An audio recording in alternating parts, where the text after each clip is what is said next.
E escreveram, florearam o parágrafo que dizia isso. Até me lembrou aquelas atas antigas que a gente tinha ali na época do Tombini, ali, né? Que eram umas atas. Lembro que eu lia e eu falava, gente, eu acho que eu realmente não entendo de economia, porque eu não tô entendendo nada. Pouca gente compra semicondutor, mas a gente compra computador, celular, tudo que vai chips. Então você aumentando esse imposto de um insumo, você acaba aumentando o imposto, né? Aumentando a inflação, na verdade, aumentando o preço de tudo. Esse imaginário se manifesta até hoje. Quando o assunto é preço da gasolina, as pessoas sempre voltam com aquela dúvida, né? Ah, mas o Brasil não é autossuficiente em petróleo? Por que muda a cotação internacional de petróleo se o Brasil é autossuficiente? Juros? Só na roleta agora, no Terraço Cast de número 428. Fala pessoal, Caio Augusto diretamente da noite de 20 de maio de 2024, há apenas algumas horas de completar 31 anos, essa voz que você está ouvindo agora, em Ourinhos, para o 428 do Terraço Cast. O trio mais amado do Brasil me acompanha neste episódio. E aí, Raquel de Sá. Alô, alô, terraceiros e terraceiras! Aqui quem fala é ela, mulher do tempo sem tempo. Pois é, a mulher do tempo sem tempo tá com medo, né, do que está acontecendo com o seu pouco tempo de sono. Então, por favor, mandem energias positivas e horas extras de sono pra essa mulher do tempo sem tempo que resolve fazer tudo. E eu vou me ater aqui a falar do clima só aqui da cidade de São Paulo, né, porque infelizmente não tá dando pra fazer nenhuma brincadeira com o clima no resto do Brasil. A gente ainda tem uma situação muito complicada no Rio Grande do Sul, né, então a gente já trouxe aqui nos últimos episódios várias formas de ajudar. Eu tenho certeza que todos os nossos ouvintes aqui, todos aqueles que nos seguem já estão ajudando de alguma maneira, mas é importante não esquecer, não deixar de lado, porque a situação ainda tá muito complicada, ainda está chovendo, ainda tá muito frio, então fica aqui os meus sentimentos para deixar de fazer piadas sobre o clima por algum tempo. Lado bom de comentarmos sempre sobre o tempo aqui, né, a previsão do tempo, é que ficou ainda mais fácil de inserir o apelo por ajuda. Inclusive, caso você não tenha ouvido, volte ao 427 porque fizemos um assunto especial sobre isso, incluindo meios de prestar auxílio. Fala, Renata Cocho. Oi, terraceiros. Oi, Caio. Oi, Fernanda. Oi, Raquel. Espero que esteja tudo bem aí com vocês. Aqui é Renata, trazendo, como sempre, o Boletim Internacional. E essa semana a gente vai falar de Tax Wars, né? Acho que eu estava conversando com o Caio, a gente concordou que o principal notícia dessa semana aqui nos Estados Unidos foi esse anúncio, né, do Joe Biden de partir para cima da China nessa guerra de impostos, né, o Tax Wars, como o Trump falava, e a gente vai comentar um pouquinho aqui com vocês o que isso significa não só economicamente, mas também politicamente aqui para os Estados Unidos e também, claro, para o mundo, porque, né, como a gente sempre fala, as decisões que acontecem aqui e na China também, né, as duas maiores economias do mundo, tem um impacto para todo mundo e essa aí também não é diferente. Tax Wars, o capítulo mais novo da novela O Mundo Está Virando um Enorme Brasil. Tudo bem, Fernanda Paz de Melo? Oi, Caio. Oi, meus amigos do Terraço Cast. Que prazer estar com vocês neste episódio tão especial. Sempre especial contar com o trio mais amado do Brasil. Vamos então ao 428. Raquel, após um emocionante Copom, tivemos mais recentemente a divulgação da ata daquela reunião. O que vale ficar de olho? Mas como todos precisam de um pouquinho de bom humor, principalmente nesses tempos mais sombrios, vamos ao tema do dia, meu querido âncora Caio Augusto.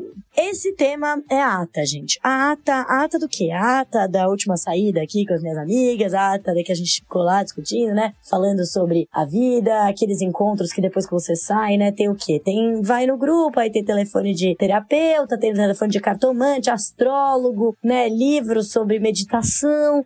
Não é essa a ata do meu encontrinho. É a ata da última reunião do Copom. Eu acho engraçado que as pessoas falam muito ata do Copom, né? Não é a ata do Copom, né? É a ata da reunião do Copom. O Copom é o comitê, né? O comitê, ele se reuniu, o Comitê de Política Monetária, né? Do Banco Central, a gente já sabemos isso de cor salteado, ele estava reuniu-se, e a gente já trouxe isso pra vocês no último episódio. E nessa semana foi divulgada a ata, que é um detalhamento do que foi discutido na reunião. Muita gente traduz, né? É engraçado isso, que muita gente lê minutes, né? Quando, por exemplo, vai falar assim, a ata da última reunião do FONC, né? Nos Estados Unidos. Unidos. São as minutes. As minutas. Não é minuta, né? Minuta é outra coisa. Minuta é praticamente, em português, né? Minuta é praticamente um minuto a minuto do que foi dito, né? Fulana disse isso, ciclana virou para o lado. Não, a ata é um detalhamento, então é como se fosse um comunicado mais longo sobre a decisão. E o que a gente teve, né? No episódio passado, eu falei aqui sobre a decisão, que foi que o principal destaque tinha sido o fato de que a decisão não havia sido unânime, né? Então a gente tinha aí um placar de 5-4,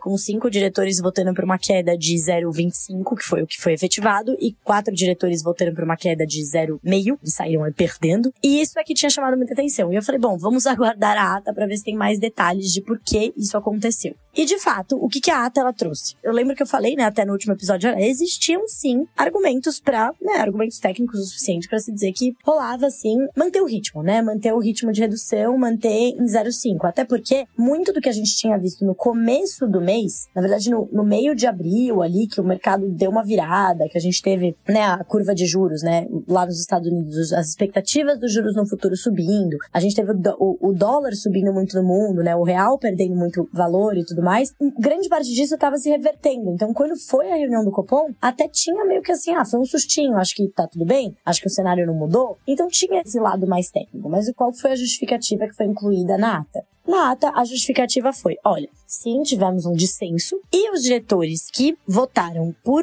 uma redução maior de 0,5 fizeram isso porque não queriam perder a credibilidade. Por que credibilidade? Porque lá na última reunião, né, na reunião que antecedeu essa, eles tinham dado um forward guidance. O que é o forward guidance? É aquilo que o Banco Central coloca, né, que os bancos centrais colocam no comunicado, que fala sobre a próxima decisão. Mas por que eles falam sobre a próxima decisão? Tipo, quer antecipar, né? Porque a gente não tem que esperar, tá todo mundo ansioso. Não, porque parte importantíssima da política monetária é justamente essa comunicação, né? Então, assim, olha, se o Banco Central falar, a gente tá comprando, a gente tá falando aqui, vamos ter mais uma redução da mesma magnitude, eles ajudam, né? Isso faz parte do trabalho para ancorar as expectativas. Olha, o Banco Central tá dizendo que vai fazer isso, então ele vai fazer isso. Então não tem por que eu achar que, sei lá, ele vai do nada reduzir a taxa de juros porque tem eleição. Ou, não, ele vai do nada subir a taxa de juros porque ele não gosta do presidente atual. Ou porque ele tá tomando uma decisão. Assim, justamente toda essa comunicação é para ter uma credibilidade que o Banco Central vai tomar decisões técnicas, né? Não vai sofrer por pressões políticas ou, enfim, interesses escusos. Isso faz parte da política monetária, a própria comunicação, né? Eu sempre falo isso aqui. Por isso que esses documentos, a ata, o comunicado, as falas, tudo isso é tão importante. E aí, esses 4 diretores falaram assim, olha, por mais que a gente reconheça que o cenário, ele mudou, etc., a gente votou no 0,5 porque a gente acreditava que haveria uma perda de credibilidade se a gente não seguisse o forward guidance que a gente tinha passado na última reunião, né? Então, se a gente falou que a gente ia cortar na mesma magnitude e a gente não cortar, a gente perde credibilidade. Esse foi o argumento que foi usado. E aí, os outros diretores, né, os 5 outros que votaram a favor do 0,25, que acabou ganhando, falaram, olha, a gente acredita que uma coisa supera a outra. Então, os riscos de a gente manter o ritmo, né, eles são maiores do que os riscos da gente perder credibilidade, dos impactos aí que a gente vai perder credibilidade, né? Então, foi ali, escreveram, florearam, né, ali o parágrafo que dizia isso, escreveram de uma maneira assim, super... Até me lembrou aquelas atas antigas que a gente tinha ali na época do Tombini ali, né, que eram umas atas que eu lembro que eu lia e eu falava, gente, eu acho que eu realmente não entendo de economia, porque eu não tô entendendo nada. Mas realmente era um banco centralzês, assim, muito doido, um economês muito, muito floreado. Me lembrou um pouquinho, confesso, esse parágrafo ali que explicava, né? É uma explicação plausível? É uma explicação plausível, mas não deixou de trazer muito ruído pro mercado, tá? Dito isso, né, dito que trouxe ruído, foi um dissenso, foram todos os diretores, né, que foram indicados pelo governo atual, o que traz um receio, né, de investidores de que, quando então o presidente sair e outros diretores forem saindo dessa administração que tá saindo, os outros que forem indicados vão seguir o que o governo quiser, né? Vai ter menos credibilidade nesse sentido. Porque o governo queria que fosse mais rápido, obviamente já tinha deixado muito claro que achava que as taxas de juros estavam muito altas, etc. E foi uma interferência política. Difícil dizer, como eu falei, na minha opinião, até tinha razões técnicas pros dois lados, pra ter 0,25 e até meio, né? Podia até ter meio e depois parar antes, alguma coisa do tipo, porque de fato, o cenário voltou, mas a verdade de fato, que é um cenário muito incerto. E além disso, o que mais a ata trouxe, né? Justamente isso, que o cenário está mais incerto, e foi um tom mais duro, foi um tom mais que a gente chama de rock, Por quê? Porque o tom ali do que eles tentaram trazer, ali antes da história do dissenso, né? Antes de explicar isso, que foi a última parte da ata. Eles explicaram que o cenário internacional de juros altos por mais tempo nos Estados Unidos ficou bastante claro. Ficou também claro que o processo, esse atual processo de desinflação nos países desenvolvidos estava mais complicado, bem mais complicado do que a primeira etapa, que foi ali de bens, então que a etapa de serviços estava preocupando. Falaram bastante do mercado de trabalho aqui no Brasil. Olha, o mercado de trabalho está apertado, a gente está com, desemprego bastante baixo e, sim, o principal canal de transmissão são os salários. A gente vê alguns sinais que, de fato, o mercado de trabalho está bastante apertado, tem pressionado os salários, mas a gente ainda está, enfim, estudando, observando, mas é uma fonte de incerteza que cresceu desde a nossa última reunião. Ao mesmo tempo, então, cenário internacional, mercado de trabalho, muito aquecido, atividade, econômica, economia forte, e o terceiro ponto foram as expectativas de inflação, E aí eles se dedicaram bastante nessa parte das expectativas, esses 3 pontos foram os pontos que tornaram o cenário mais incerto. E na parte das expectativas, eles acabaram tecendo mais, falando mais sobre a questão fiscal. Eles falaram mais do que eles falaram na última ata, faziam algumas comunicações que eles deixavam a parte fiscal meio parecida, Mas nessa última eles detalharam mais, Trouxeram, olha, é importante que se olhe para a questão fiscal, A percepção de risco aumentou desde a última reunião do Copom. Isso impacta os ativos financeiros de uma maneira geral e isso acaba impactando o controle, prejudicando o controle aqui da inflação. Os ativos financeiros, é muito o câmbio e é muito o juros de longo prazo, Então, eles falaram, olha, por mais que sejam mantidas as regras e etc., é importante que se tenha uma política que tenha, aqui eu tô parafraseando, Não lembro exatamente como estava escrito, mas uma política que tenha credibilidade suficiente para reduzir a dívida pública no longo prazo. Porque senão isso começa a bater nos ativos e essa precificação nos ativos, isso acaba prejudicando o controle inflacionário. E aí esses ativos, como eu falei, com certeza aí incluem o câmbio. E algumas vezes o presidente do Banco Central já falou, não tem uma relação direta, aí vale tanto para o fiscal quanto a parte dos juros nos Estados Unidos. Não tem uma relação direta entre a elevação dos juros ou a manutenção dos juros altos por mais tempo nos Estados Unidos e os juros aqui. O principal canal de transmissão, ele é justamente o câmbio, Juros mais altos nos Estados Unidos acabam atraindo mais capital, acabam fortalecendo o dólar, um real mais depreciado, o dólar mais valorizado, tanto faz, acaba pressionando a inflação aqui, e é isso. Mas também tem a parte, que bate também no câmbio, nas curvas de juros, que é a percepção de risco, Quanto maior a percepção de risco fiscal, a percepção de que o governo vai gastar, e que vai inflacionar a sua dívida, mais isso é precificado. Bom, se eles estão gastando tanto, se isso vai virar inflação no futuro, eu tenho que cobrar mais dessa dívida. Vou cobrar um prêmio de risco maior. E aí, esse prêmio, ele bate tanto nos financiamentos de longo prazo, então o Banco Central reduzindo a Selic no curto prazo, mas o longo prazo bastante pressionado por esse prêmio de risco, com os juros altos nos Estados Unidos já partindo, ou seja, a base, que é o risco zero, os Estados Unidos já está alto, e a gente ainda tem um prêmio a mais por essa piora recente no quadro fiscal, Então tem a parte dos juros e tem a parte dos juros de longo prazo e tem a parte do câmbio, que é até mais imediata. Então acho que foi um ponto importante que eles trouxeram e deu um tom mais rock ali pro documento. Mas toda aquela questão do dissenso acabou predominando, bastante, deixando aí a cautela. A gente não teve uma piora depois que foi divulgada a ata, uma piora no mercado de renda fixa, do tipo a curva não abriu mais, ou seja, não teve uma expectativa, de juros ainda mais altos. Ela até deu uma leve cedida e o câmbio também. Mas também não foi nada de extraordinário. Não, então tá bom, então foi exagero, não tem nada a ver esse dissenso, não tem interferência política, não tem risco, também não foi por esse lado, Então acho que ficou, o resultado da ata foi meio assim, deixou na balancinha ali, ficou no equilibrou aqui, equilibrou no nota 6, mas vamos ficar por aqui. Foi mais ou menos isso. Forward Guidance, que é uma espécie de alinhamento com todos os agentes econômicos do que será feito pelo Banco Central mais adiante, é algo muito importante. O que permite que haja credibilidade nas ações do Banco Central é justamente a comunicação que encaminha essas próximas decisões. A autoridade monetária não pode deixar muitas dúvidas do que está pensando e do que está fazendo, porque acaba definindo o custo da economia como um todo. Então é muito importante que a gente saiba para onde está caminhando. É claro, como sempre falamos, nenhum Banco Central faz o trabalho sozinho. Existem também as políticas fiscais, cuja responsabilidade e execução são das casas legislativas e do Poder Executivo, e esses custos também impactam o custo do dinheiro, os juros. Mas pensa bem, em um cenário de governo gastão, Congresso que finge responsabilidade fiscal, mas endossa gastos de uma maneira também notável e surreal. Seria muito mais prudente termos um Banco Central que foque em credibilidade, porque assim a missão seria difícil, mas não impossível. Uma coisa é ter ampliação de graus de liberdade, conforme a Raquel trouxe justamente na análise do episódio anterior, o 427. Outra coisa bem diferente disso é deixar na mesa um racha tão explícito em uma decisão como isso que ocorreu agora e, importante frisar, fugindo do próprio Forward Guidance. O que acontece quando se tenta dar uma volta em quem analisa os juros? A pedida dos juros aumenta. No recente Boletim Focus, que saiu no dia 20 de maio de 2024, a Selic já aparece fechando 2024 em 10%, tirando do campo de visão o um dígito para a taxa de juros básica do país ainda esse ano. Para onde os juros vão? Talvez jogando na roleta a gente tenha chances razoáveis de descobrir. Mas existe uma possibilidade que o Banco Central, de novo, acompanhe o Focus e não sua própria missão, já que talvez tenha se perdido até em qual seja essa missão no final do dia. Traders que apostam em juros no dia da Selic devem estar em polvorosa. Agora ninguém mais sabe para onde vai os juros, se os cortes acabaram, se ainda continuam mais devagar, se o juro vai subir. Parabéns aos envolvidos.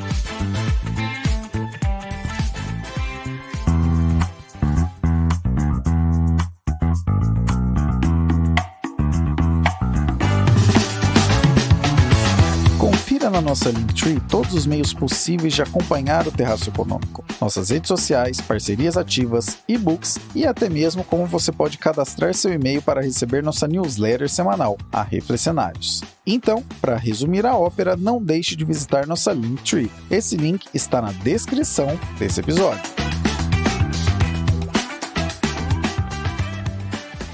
Renata com o Boletim Internacional. Estados Unidos aplicam taxação sobre itens chineses. Tax Wars ganha um novo capítulo. Então, o que aconteceu essa semana, né, como eu falei, foi esse anúncio do Joe Biden, né, aumentando o imposto de importação para uma série de produtos vindos da China. O principal foco são em veículos, né, automóveis elétricos, acho que aí agradando, né, o nosso Elon Musk, dono do Twitter, né, que também é dono da Tesla. O aumento de importação em veículos elétricos, que é um assunto que a gente já tratou até aqui especificamente num podcast do Terraço sobre essa guerra de veículos elétricos entrando fortemente na Europa, e nos Estados Unidos não é diferente, né? E isso tem toda uma implicação política. Inclusive, o Donald Trump vem acusando o Joe Biden, né, nos discursos dele, na campanha dele, falando que o Joe Biden vai matar a indústria automobilística americana porque ele é muito condescendente com os chineses. E até em resposta a isso, né, o Joe Biden resolveu fazer esse anúncio aí de aumento de importação de produtos chineses. Como eu falei, não são só em veículos elétricos, ele também aumentou imposto em supercondutores, em painéis de energia solar, também alguns produtos médicos básicos, por exemplo, luvas, né, toda essa parte de borracha que é utilizada na indústria médica também, né, nos equipamentos médicos. Até o Joe Biden falou, né, na hora do anúncio, que uma das coisas que a pandemia ensinou para os países é que eles precisam ter uma oferta local, uma produção local de produtos essenciais, porque em alguns momentos, né, como a gente viu na pandemia, esse fluxo de produtos internacionais pode ser afetado, então que os países têm que ter uma oferta local de produtos essenciais. Então ele colocou esse imposto nesses produtos médicos com essa justificativa. E no caso aí, né, dos semicondutores, dos veículos, dos painéis solares, é mais uma questão mesmo de competição internacional, né? O que o Joe Biden alega é que o que a China está fazendo não é competição, é tiering, né, que é uma forma aí de você... tiering é uma palavra nos Estados Unidos que significa até desde você trair um parceiro, ou você colar numa prova, ou é uma forma de você trapacear, né? Uma palavra que significa tão trapaceando, né? Tão de sacanagem. Então ele diz isso, que a China tá cheating e por isso não tá competindo, né, de igual para igual. Porque a gente sabe também, né, que a China tem muitos subsídios nas indústrias locais, né, por ser aí uma autocracia, fica difícil a gente entender bem como é que é feita a formação de preços, o que realmente a China tá querendo competir de forma capitalista ou se tá fazendo, né, algum tipo de, como diz o Biden, cheating. Então ele fez esse aumento de impostos. Por exemplo, no caso de veículos elétricos, o imposto subiu de 25% para 100% imposto de importação para esses veículos. Então isso, claro, né, acaba protegendo a indústria automobilística local, não só de veículos elétricos como de qualquer veículo, porque a partir do momento que você está cobrando 100% de imposto de importação, isso inviabiliza muito o preço desses veículos importados e você acaba aí dessa maneira protegendo a indústria local. Como tudo na economia, a gente sabe que não tem, né, é sempre um trade-off, sempre aí não tem almoço grátis. O que acontece de ruim quando você aumenta o imposto de importação? É meio óbvio, né? Você aumenta o preço dos produtos, tudo fica mais caro. Não só daqueles produtos que você está taxando, como de outros produtos também, para aqueles que aquele produto que você está taxando é insumo para outras coisas. Então, por exemplo, se você aumenta o imposto para semicondutores, chips de computador, você também não está aumentando só o preço disso, porque pouca gente compra semicondutor, mas a gente compra computador, celular, tudo que vai chips. Então, você aumentando esse imposto de um insumo, você acaba aumentando o imposto, né? Aumentando a inflação, na verdade, aumentando o preço de tudo, porque acaba tendo esse efeito dominó também na economia, especialmente se você está taxando produtos que são insumos para uma série de outros produtos. A questão é entender aí, né, se o eleitorado americano, porque toda essa visão é uma coisa assim, com tudo que está acontecendo muito próximo da eleição, a gente sempre tem que olhar aí, né, do ponto de vista não só econômico, mas também político, né, como eu falei, né, essa decisão do Trump, ela não é uma decisão meramente técnica econômica, ela é tomada num momento político em que ele está sendo criticado pelo principal opositor, o Donald Trump, exatamente em relação a isso. Então, a questão é ver, né, se no eleitorado americano eles estão dispostos a trocar, digamos assim, né, preços mais altos por, teoricamente, mais empregos na indústria local. Então, esse é o balanço, né? Se você está protegendo a indústria local, você tem possivelmente mais empregos nessa indústria local. Por outro lado, o preço fica mais caro para todo mundo, não importa onde essa pessoa trabalha. É o dilema aí e vamos ver como é que isso fica, né? A gente no terraço em geral, né? A gente sempre é contra imposto de importação, né? A gente é favorável aí a você ter quanto a gente acredita, né? Ou pelo menos eu acredito, mas acho que o Caio pode falar aí, acho que a maioria dos meus colegas também acredita que a gente é super a favor da competição, né? Quanto mais competição, mais livre competição, mais eficiência, melhor para todo mundo, os preços caem, os consumidores ficam felizes e que cada país faça aí o que tem o que tem uma vantagem competitiva, né? O que tem uma vocação, isso acaba sendo melhor para a economia global como um todo. Mas é claro que a gente também não é ingênuo de saber que os países tirem, como diz o Joe Biden, né? Alguns países têm interesses aí em promover, em subsidiar alguns tipos de indústria, e aí se você também acaba fazendo esse processo, né, de dumping, jogando o preço das coisas mais para baixo, para poder sufocar o seu concorrente e daí depois ganhar o mercado, ficar sozinho no mercado, isso acontece também. Então é uma questão aí de balanceamento internacional e o imposto de importação não deixa de ser aí uma ferramenta que os países têm para poder tentar assim se proteger, né, e valorizar a sua própria economia. Vamos ver se isso dá certo para o Joe Biden ou não. Essa questão aí do tax war com certeza vai ser discutido no debate, né? Finalmente o Joe Biden e o Donald Trump toparam fazer um debate em conjunto, né? Um debate presidencial. A gente já comentou sobre isso aqui, estava meio em dúvida, né? Se os dois teriam condições aí, físicas, mentais, psicológicas, de debater um com o outro. Finalmente concordaram, os dois saíram aí falando, contando vantagem e dizendo que são melhores debatedores que o seu oponente. Então teremos aí esse show pra gente assistir. Quem gosta de política, né? Nós, cracudos aí da economia e da política, com certeza vamos nos divertir aí. Tem 2 debates já agendados, um para o dia 27 de junho, o primeiro, e o segundo para o dia 10 de setembro. Então teremos aí, a princípio, 2 debates entre o Joe Biden e o Donald Trump. Eu tenho certeza que esse assunto aí, o tal do Tax Wars, vai ser um tema aí quente para os debates, porque, né, como eu falei, era uma coisa que o Trump fazia, os democratas criticaram, e agora os democratas resolveram fazer de certa forma também para poder responder a essa demanda aí por empregos, né, por jobs, como o Trump gosta de falar, do eleitorado americano. A outra notícia que eu queria dar para vocês, né, na verdade não é uma notícia, é só uma constatação, né, o primeiro-ministro inglês, o Rishi Sunak, né, essa pessoa que tem esse nome aí bem inglês, né, ele comemorou no Twitter que as medidas dele de restrição de imigração têm feito sucesso e que, portanto, caíram em 80% os pedidos de visto, né, autorização de moradia de dependentes de estudantes que estão indo para o Reino Unido. Então, o que aconteceu essas medidas, né, o que acontece?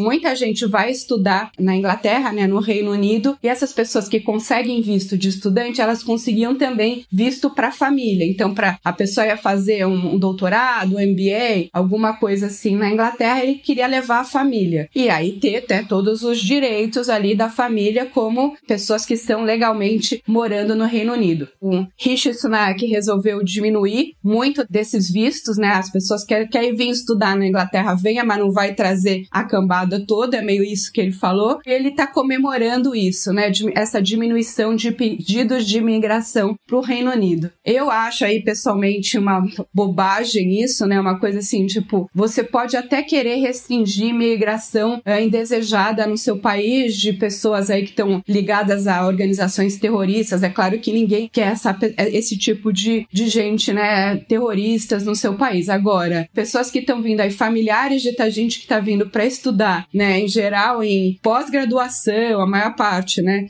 Você restringir esse tipo de gente que bem qualificada que está indo para estudar, eu acho realmente assim, né?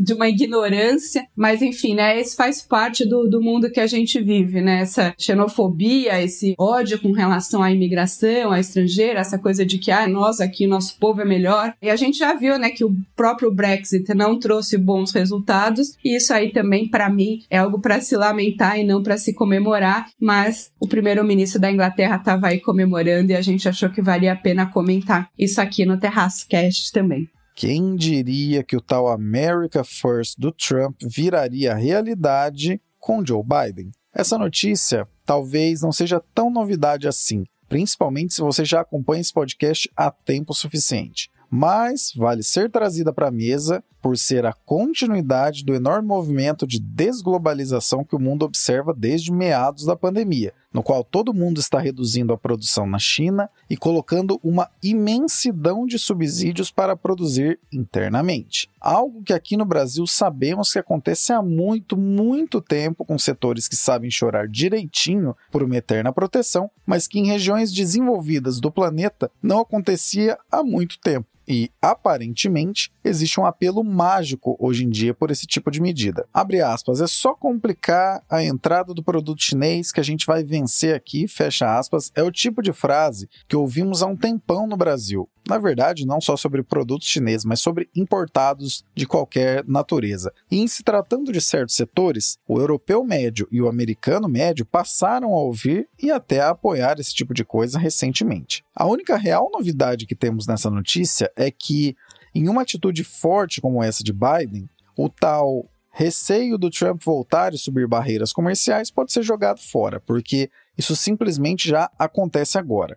Muito curiosa a estratégia do Biden de fazer exatamente o que o Trump faria para evitar que o Trump volte. Parece até o que acontece em certo país da América Latina. E como assunto easter egg, a decisão recente do Reino Unido de barrar gente chegando, até se estivermos falando de mão de obra especializada com mestrado e tudo mais. Não bastando bater no muro com o burro Brexit, que já deixou na mesa muitos bilhões de libras em negócios desfeitos e acordos desmontados, agora o Reino Unido dobra a aposta. Com a queda da taxa de fertilidade que observamos em todo o planeta, principalmente nas regiões mais desenvolvidas do mundo, do qual o Reino Unido está incluído, medidas como essa só demonstram como, na ex-terra da rainha e atual terra do rei, o pessoal anda desconectado da realidade. Inclusive, vale relembrar, parte do crescimento surpreendente do PIB americano vem justamente da entrada líquida positiva de pessoas, ou seja, imigração,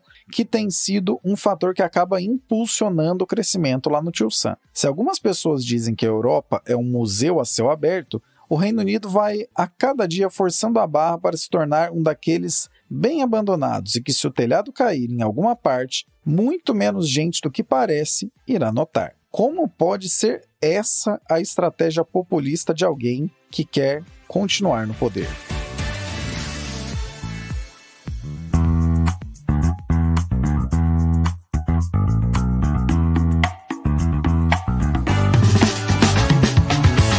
Gosta de como os conteúdos do Terraço Econômico traduzem e desmistificam as coisas? Saiba que não fazemos isso apenas com análise dos cenários, mas também para parceiros comerciais. Para saber como o seu negócio e o nosso negócio podem ser parceiros, visite na nossa Linktree o item Contrate o Terraço. Quem sabe seu produto ou serviço pode não apenas ganhar uma descrição mais adequada, como também acessar as centenas de milhares de pessoas que nos acompanham todos os anos. Já pensou? Fernanda, uma recente e, com muitas aspas, surpreendente mudança na presidência da Petrobras deixa uma pergunta na mesa. O que podemos esperar com essa mudança? Eu sei que você já viu isso em todos os noticiários, mas por que é importante ouvir o TerraçoCast? Porque a gente vai um pouco mais a fundo, uma camada além. Porque depois de meses de conflitos, o presidente Lula resolveu substituir o Jean Paul Prats da presidência da Petrobras e colocar a Magda Chambriard, que foi diretora da Agência Nacional de Petróleo durante o governo Dilma. Bem, a visão era de que, para o governo, o Jean Paul não estava aberto a atender as demandas do presidente Lula para Petrobras. A crise piorou devido aos desentendimentos sobre a distribuição de dividendos, o que levou Lula a considerar até o Aloysio Mercadante do BNDES para a posição naquele momento. Mas, sinceramente, o nome aqui não é o ponto. O ponto é que o governo espera que uma nova liderança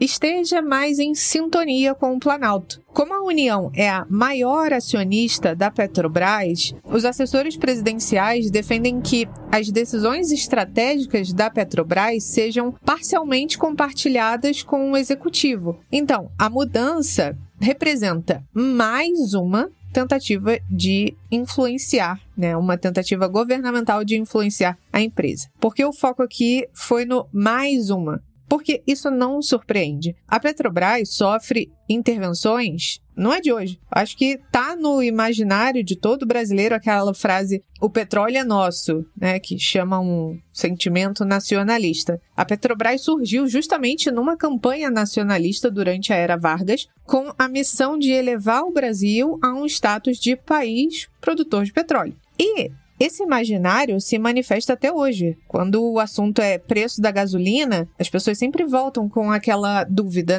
mas o Brasil não é autossuficiente em petróleo? O que muda a cotação internacional de petróleo se o Brasil é autossuficiente? Bem, vou retomar aqui com vocês uma reportagem da revista super interessante de 30 de junho de 2006, há quase 20 anos. O engenheiro Wilson Iramina, do Departamento de Minas e Petróleo da USP, disse que, abre aspas, se olharmos pela quantidade, o Brasil é autossuficiente. Agora, pela qualidade, ainda somos dependentes de petróleo importado. Produzimos cerca de 1,8 milhão de barris por dia e isso é exatamente o consumo diário do país, ok. Só que, mesmo assim, precisamos importar 1/5 do óleo que vai para as nossas refinarias. O ponto é que existem basicamente 2 tipos de petróleo, os chamados leves, dos quais é mais fácil extrair gasolina e outros derivados nobres, e os pesados, os mais densos, que são bons para fazer asfalto e combustível de máquinas. E apenas 6% da nossa produção se encaixa no grupo dos leves. Isso não significa que o Brasil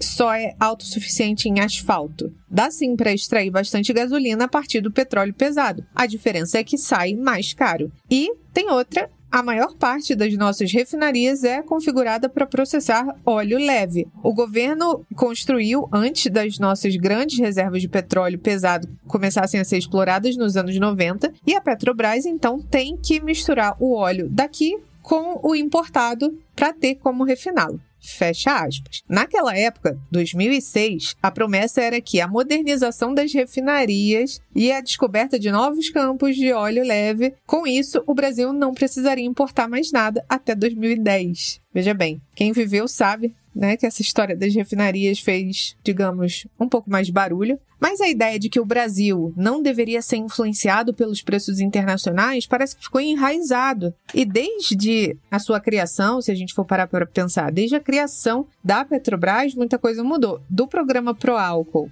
em 1975, há várias medidas diretas e indiretas para estimular a redução do consumo de derivados de petróleo, incluindo fechar postos de gasolinas nos finais de semana, medidas de estabilização de preços, trocas frequentes de presidentes, que é o exemplo que a gente está vivenciando agora. Existem diversos exemplos que a gente já viu de interferência governamental no funcionamento da Petrobras. Ou seja, a interferência não é de hoje em dia. É um pouco raso a gente fazer essa leitura de que o que importa é agora essa mudança de nome para a presidência. A Petrobras surge pela intervenção com o monopólio estatal da exploração de petróleo e em praticamente todos os governos teve alguma mudança ali para colocar alguma política pública de caráter social. Como bem o Caio comentou na nossa newsletter aqui do Terraço Cast, super bem produzida, inclusive se você não assina, tá perdendo muito conteúdo. Ele disse que o petróleo pode ser do povo, o que quer que isso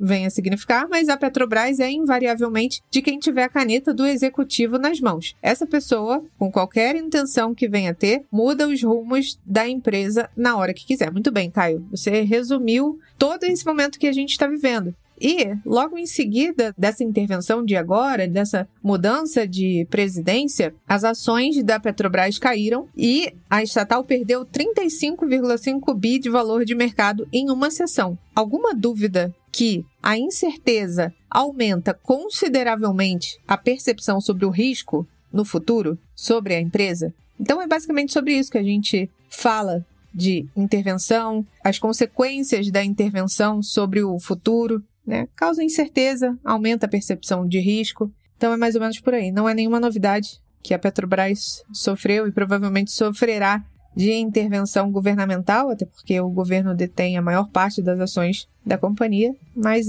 essas são as consequências. O nome realmente não é o problema. Independente aí de quem vai ser anunciado, se vai ser confirmado o nome que saiu no momento ali, né, do anúncio, pouco depois do anúncio da demissão do Prates. Intervenções como essa, no fim do dia, são apenas demonstrações de uma coisa bastante direta. Quem manda em empresas de economia mista, cujo sócio majoritário é o governo, é o governante da ocasião. Foram 8 demissões de presidentes diferentes na Petrobras apenas nos últimos 8 anos.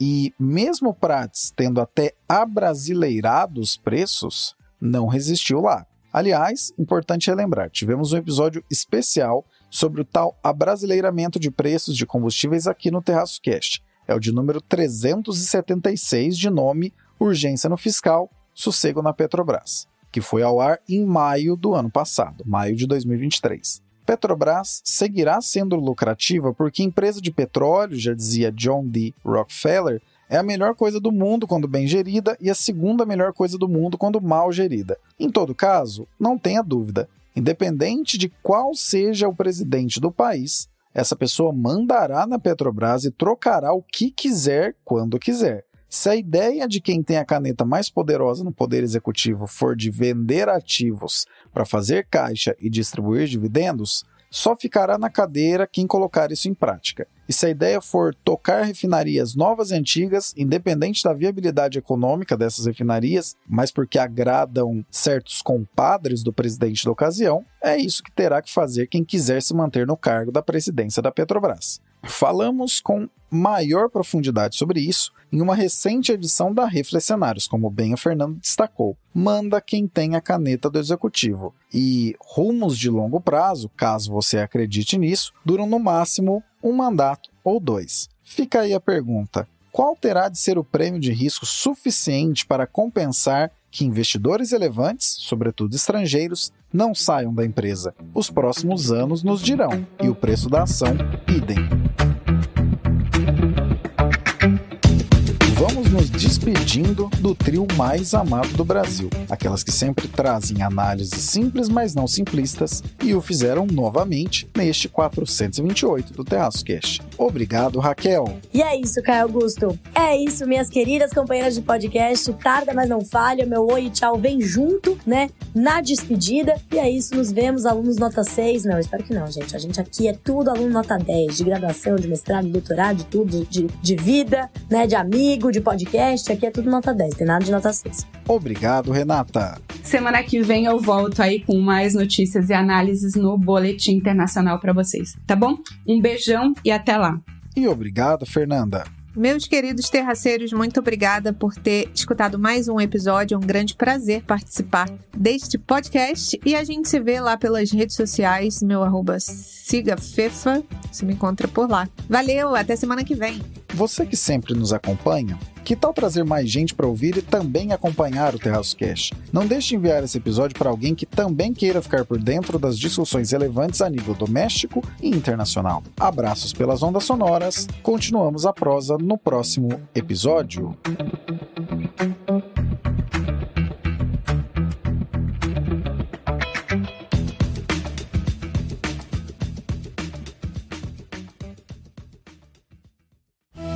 Este episódio foi editado por Atelas, soluções em áudio para podcasts. Encontre a Atelas nas redes sociais. É só buscar por @AtelasEdição.